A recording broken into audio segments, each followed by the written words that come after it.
Hello everyone and welcome to this assessment briefing session for BSS044-3, so that's International Business Management. A lot of this will probably have been covered by your tutors in the in-class briefing sessions for this assessment, but hopefully this may provide some additional information or otherwise be useful to everyone. So it is a written report. It's 40% of the unit grade. Remember that assessment 2 is an exam which will be held after the unit is finished. So this report is 3,000 words in length. That's plus 10% the usual rule within the university. So the maximum you'll be able to submit will be 3,300 words. After that, we generally stop marking, but it doesn't mean you're going to attract kind of an automatic penalty or your work won't be marked down. It's just that we're not able to keep marking or keep taking into account what you've written after that. So the assessment task itself. So this is your final written report. So your dissertation is a research project, but this is a final business report for your time at university, and it is a fairly big one. What we want you to do is, having chosen a specific company which needs to be approved by either the unit coordinator or actually the tutor for your location, and submit a recommendation. So the report is arguing for a specific recommendation for a new national market to enter using a specific entry mode, and any other relevant particulars that you feel are necessary for the recommendation to make sense.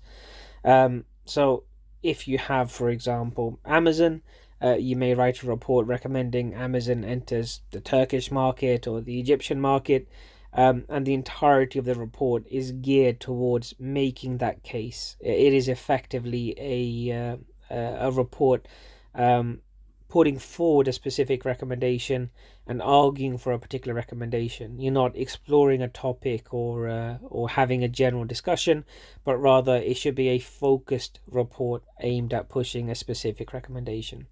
The assessment brief does highlight a number of required elements, so it should have a formal report structure.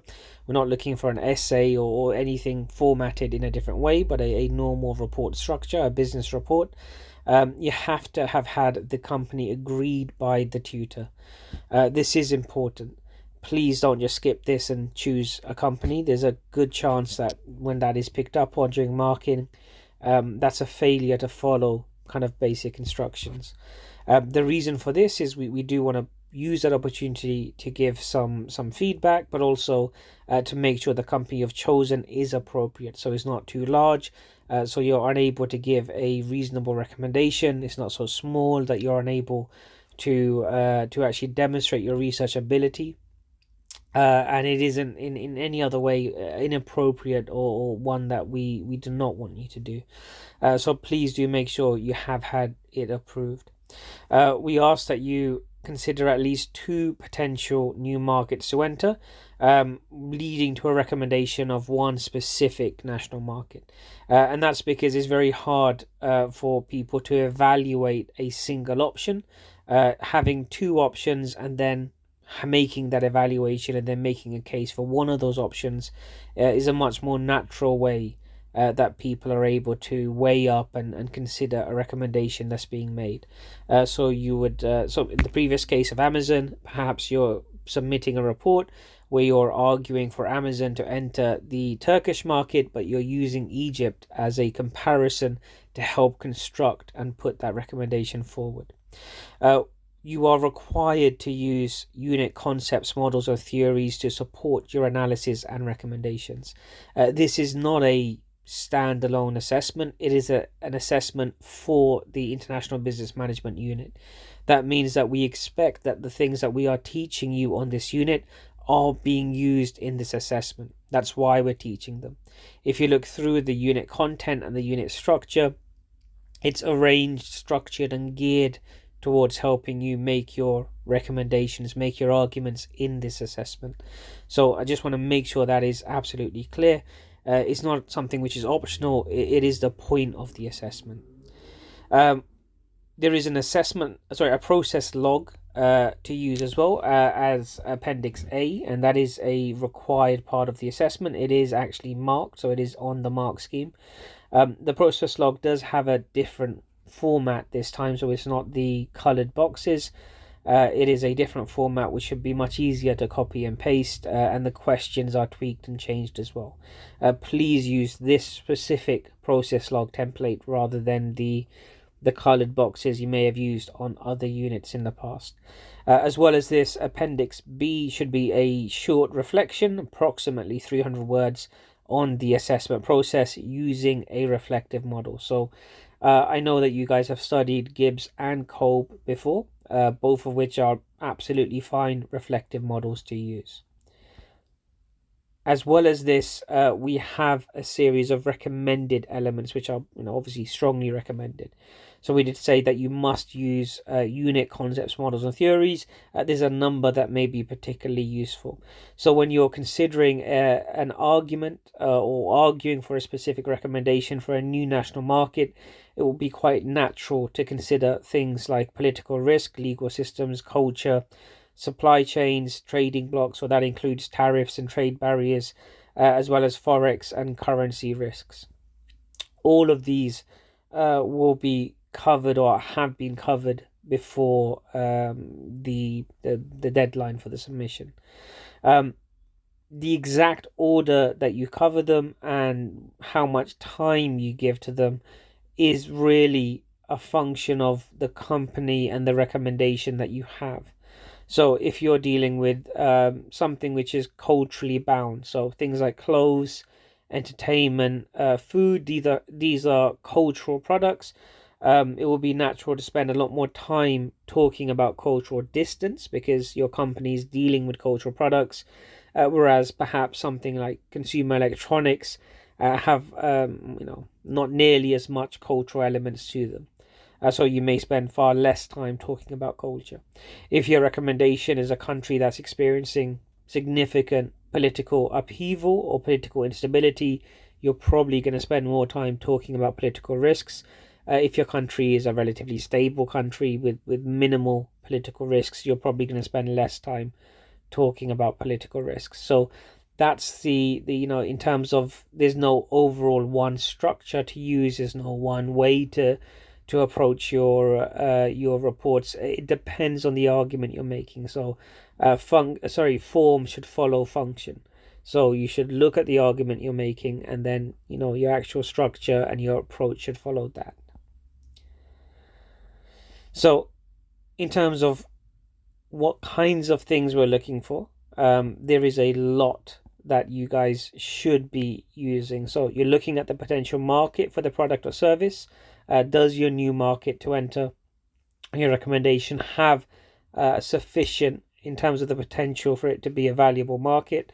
The economic rewards, is the risk manageable, both in terms of political risks, legal risks, and other types of risk in a post-COVID world, and particularly in a post-Ukraine invasion world. Supply chain risk is another significant risk that lots of international businesses are having to consider. Cultural distance, as well as currency risks if you're operating between or with different currencies.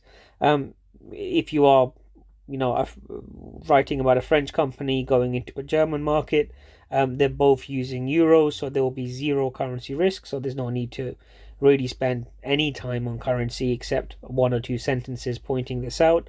But for most reports, we'd imagine that you are going to be dealing with different currencies. So lots and lots of different arguments you guys are going to be using. You're going to arrange them into a form that you think is presenting your argument in the best possible way. You do have additional elements that you need as well. So formatting it as a formal business report, and then adding those two appendices at the end as well. So you guys should be familiar with appendices, I think, but if you're not, an appendix is simply something which goes after the reference list and typically is excluded from the word count. Although in this case, the reflection, because it is a marked element, we're recommending about 300 words. That typically would be included in the word count, but generally speaking, appendices aren't. That's the task that you guys have. It's not necessarily a really difficult task. It should be fairly interesting, but it is one that requires some real thought. It's not something that you can just follow kind of a basic structure and get done, in a few days. It is one where you have to make key decisions. You have to do quite a bit of reading. You have to consider the argument you're making. What are the strong points and the weak points? Remember, for an argument to be strong, you don't ignore drawbacks. You don't pretend that drawbacks don't exist. You don't pretend that negatives don't exist. You acknowledge them and talk about how they are risks that can be managed, for example, or perhaps there's some negative elements of the market itself, but the rewards outweigh the negatives. So you need to deal with with the drawbacks and the risks in a way that makes your argument stronger and doesn't just ignore those elements. But yeah, we've mentioned before about the unit concepts, models, and theories, which is something which does come up every year, and it is really important to highlight this. Please don't rely on basic models like SWOT, Pestel, or Porter's. These are things that you've been taught in other units. I mean, in some cases, you're first taught Pestel in level 3 or level 4. It has its uses. It can be a useful macro environmental analysis tool, but this is an international business unit.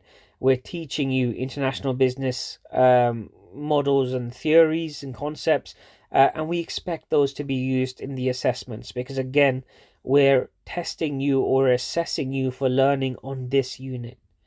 We don't teach SWOT on this unit. There's no slides about Pestel. There's no slides about Porter's. We're teaching you tons of different concepts and theories. Please use those rather than relying on SWOT, Pestel, and Porter's. It is not that you're necessarily going to lose marks for including these, but you're just wasting words, and you don't have a huge number of words to waste. 3,000 words is not all that many words. So it's not directly going to cause you guys to fail if you have Pestel, but honestly, if you just have a giant Pestel table that consists of the majority of your main body, it's unlikely you're going to demonstrate enough knowledge, and meet enough criteria on the mark scheme to get a good grade or possibly even pass. So just be careful of that. Instead, look through the Brio Shell. You've got the textbook as well, but the Brio Shell has everything organized in a way that should make it relatively straightforward. So if you go back to all the key elements of our arguments, what you will find for each of these arguments, you'll find something relevant on the Brio Shell as part of the unit material. So we mentioned before about currency exchange risks, or we think, you're dealing with two different currencies, so Amazon and Turkey, you're dealing with the Turkish lira and the US dollar. You go into this particular week, so it'd be week 6, currency exchange and forex. You'll find slides there, both explaining what forex is, and that's part of obviously the lecture and the content in class, as well as currency exchange risks. You'll find there's 3 specific exchange risks when it comes to currency, so forex, transaction, translation, and economic risks. That's the model you want to be applying. So you can evaluate what is the transaction risk for the US dollar and Turkish lira currency pairing. What is the translation risk? What is the broader economic risk? That's something which you apply it correctly, so you demonstrate you've understood these exchange risks. You'll get marks, you'll get credit for using these unit concepts and theories. And you can do that with pretty much everything. So political system, you go to week 2. In this case, you've got 4 specific types of political risk. In this case, systemic, procedural, distributive, and catastrophic. If you evaluate the political risk using this model, so looking at the systemic risk, procedural, distributive, and catastrophic risk, you apply it correctly, you demonstrate your knowledge of the model, then yeah, that's where the grades will really come from. Now, obviously, there's a lot more in terms of the body of international business theory than we're covering in 7 weeks on the unit. But we're not expecting you guys to apply theories we haven't taught.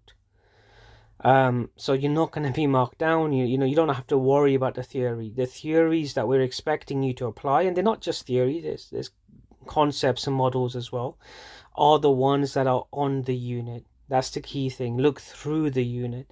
There's additional ones in the textbook, so there's obviously naturally a lot of overlap between the textbook and the lecture slides, but there are quite a bit of additional things in the textbook. That would be the next place to look. You are expected to read the textbook week by week as you move through the unit, but at a minimum, we'd expect you to use the stuff on the lecture slides. Right, the same thing goes for legal environment. So there's lots and lots of stuff here as well on the slides. So talking about the information you guys should use, so this is obviously outside of the just the textbook, lecture slides, and the stuff on the unit itself.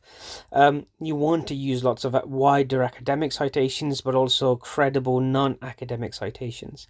So the academic citations are largely about the concepts and theories that you're applying. So if most people are going to be using something, a cultural model. So the two that are taught in week 3 are Hofstede and Trompenaar's dimensions of culture theories.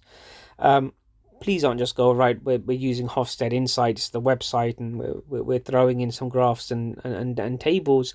You also need to show that you've understood and you're applying the academic models, the academic theory, Hofstede's culture, dimensions of culture theory. Would expect you to have references from IB textbooks, international business textbooks, or even journal articles looking at Hofstede.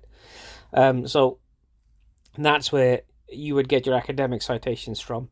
The non-academic citations are largely for the real-world information. So going back to our example of Amazon entering your recommendation being to enter the Turkish market, well, your information about Turkish political risks, about currency risks, about supply chains issues, all of that will be drawn from credible non-academic citations. These websites here are really things you should not be citing. Please don't use dictionary.com for citations. You have databases like Credo, for example, through the university website, through the university library website, that will provide citations for definitions, particularly of academic concepts. Investopedia is just generally a bad resource. Businessballs.com is not a great resource. Wikipedia can be a great way to get a quick and easy understanding of something, and it certainly has some good citations usually for the better written articles, but it's not an appropriate source. And to be honest, you guys are level 6 students, so I'm sure this shouldn't come as a shock. Sites that I would recommend: get your raw data from the World Bank and the UN, as well as the IMF. They all have huge amounts of data made available on their website. So data.imf.com or .org, has a ton of data of economic indices. The UN keeps lots of information about economic, political, and social indices, and they have very nicely designed data websites to make it, you can retrieve that data in quite a straightforward way. Theconversation.com is a really good resource. It's there for academics to write about their research in a non-academic way, i.e. they're writing in, for the layman in straightforward, simple terms, and it can be a really interesting source of information. Harvard Business Review can be particularly useful for some of the more systemic issues around international business, and you have the range of credible news sites as well. Lastly, questions about Grammarly, Quillbot, ChatGPT, which I want to make sure that everyone on the unit is aware of. So, are you allowed a certain amount in terms of your Turnitin similarity score? No, please ignore this score. This score is not particularly helpful. It's provided by the Turnitin service, but it's not used by the university to make hard decisions on plagiarism. I know that there's lots of myths that circulate amongst the student body. You're allowed 5% or you're allowed 10%, and you're fine. That's not how things work. you're not permitted to plagiarize. If you've plagiarized a couple of sentences, that's a problem. It's not that you're allowed to plagiarize a couple of sentences. Now, the score doesn't necessarily tell you this. The score could be for a number of reasons. If you have a huge reference list, but other people within the university have also used those citations, your score is going to be higher. But you haven't plagiarized anything, you've just used the citations formatted in a certain way and it's coming up as similar. So ignore the score and just focus on plagiarism. Make sure that you don't have anything which is uncited. Make sure you've referenced everything properly. If you're looking to directly quote things, make sure they are directly quoted. So you're not having any indication that you're trying to pass this off as your own work. You've used quotation marks and you've put an in-text citation at the end. That's the way to avoid any issues with plagiarism. Don't worry about the Turnitin score. If you get a grade of 1 in your feedback and it says please wait for the unit coordinator to contact you, chances are we have concerns about the originality of your work and it's going to trigger a Viva. So if you're not familiar with the Viva system so far, if the marketing team are concerned about the authenticity of your work, i.e. who's actually written the work, then you will be called to a Viva. You'll get asked some fairly straightforward questions. If you've written the work yourself, the questions are really simple and straightforward. If you haven't written the work yourself, then the questions are difficult. But that's why you would get that feedback. Please don't worry if you have definitely written the work yourself, but you get called to a Viva. It's just an unfortunate consequence of dealing with the kinds of plagiarism issues that we deal with. Students that have written the work do get called to Vivas. They tend to pass through them without any issue, because again, the questions are not difficult if you have written your work. So please don't worry about it too much. Will you get in trouble for using ChatGPT? Yes, you are permitted to use ChatGPT for researching and structuring processes. I don't know why you would necessarily. It's not a great research tool. It's not a great search tool. It has a habit of hallucinating information. The citations it provides tend to be made up nonsense citations. It sounds very plausible, but you know, if you read what it produces, often there are a lot more issues. But you're not permitted to use any AI tool to generate text that actually goes in your work. So if you're using it for structuring, planning and researching, you have to reference this and acknowledge it in both the process log, but also reference it as the university guidelines require, which involves taking quite a few screenshots. So please be aware of that. If you haven't referenced any AI tools in your work, then we expect you haven't used any AI tools whatsoever, including in the researching and planning of your work. If you're asked in the Viva, have you used AI tools? And the answer will, well, I've used them a bit for research. That should be referenced properly in your work itself. There's no reason you are not permitted at all to use any AI tools or platforms to generate text. So just you're not permitted to do so. This, for a number of reasons, is not a good idea at all. Homework help? Nope. That will trigger a Viva for sure, and is an academic offence. That's effectively trying to convince us that you know things when you don't. So you know, we're assessing your learning. We're not assessing someone else's learning. Grammarly and writing help services. Well, you are absolutely permitted to use the university library service for looking through your works and getting feedback on your drafts. That's absolutely fine. But other third-party, i.e. non-university services, answer is generally no. So if you're concerned about your grammar and you're using things like you know, the built-in grammar checker in Word, that's obviously not an issue. Grammarly itself, I think, is not a great tool. So the university doesn't permit you to use these kinds of third-party rewriting software, and that includes things like Quillbot as well. we should be absolutely clear on it. You're not permitted to use them. You're at level 6 now. You need to develop your ability to write good quality professional, English. We understand that, for some of you, English isn't your first language, and it can be a challenge to write high quality English. I'll be honest with you, those of my students who don't speak English as a first language tend to have better English than myself as a native English speaker. So don't worry, first of all. Most people who do learn English as a second, third, or fourth language do speak and write a lot better than they realize. But also, this is part of what you're learning at university. You're studying, you're getting a degree in English. Being able to write to a high standard is part of that degree process. Simply running something through a third party service is not it. If you do, for whatever reason, use these services, you may well just be asked to provide evidence that you have done so.